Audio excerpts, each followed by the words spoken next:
তোমাদের সকলকে জানাই শুভ সন্ধ্যা। আর এই শুভ সন্ধ্যায় আমি একটি কবিতা আবৃত্তি করব। যদি এই কবিতাটি ভালো লাগে তাহলে প্লিজ লাইক, কমেন্ট ও শেয়ার করে দিও। চলো এবারে কবিতাটি শুরু করা যাক। কবি সুকান্ত আচার্যের লেখা পতাকার পাঁচরা। বলো তো দেখি, পতাকায় মোদের কয়টি রং আছে? শিক্ষক এসে শুধালেন হেসে তৃতীয় শ্রেণীর কাছে। একসাথে মিলে সব ছেলে বলে চিৎকার করে জোরে, তিনটি বর্ণ রয়েছে রাঙানো জাতীয় পতাকা জুড়ে। শ্রেণীর পিছনে বেঞ্চের কোণে শিশু ছিল এক বসে, পতাকার মাঝে 5 রং আছে, বলল সে মৃদু হাসে। কথা তার শুনে বাকি শিশু গণে হেসে খায় লুটোপুটি।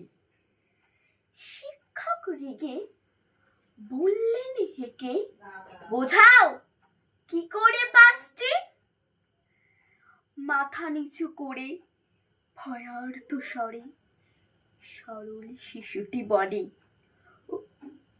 উপরে গেরুয়া, মাঝখানে সাদা, সবুজ আছে তার তলে, আর আছে আঁকা গোলাকার চাকা, নীল রং আছে ওতে। শিক্ষক বললেন, এটাকে ধরলেও তবুও হচ্ছে 4টি।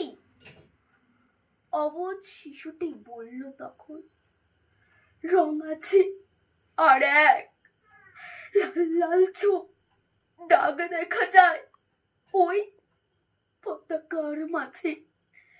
পাপাকে যখন আনলে ওরা কাফিনের ঢাকা খুলে, জড়ানো রয়েছে দেহখানা তার পতাকা আর ফুলে। রক্তের দাগে ছিল লাল ছোপ ওই পতাকার মাঝে। এই নিয়ে মোট হলো 5টি। এবার তো ঠিক আছে? সরল শিশুটির জবাবখানি কাঁপিয়ে দিল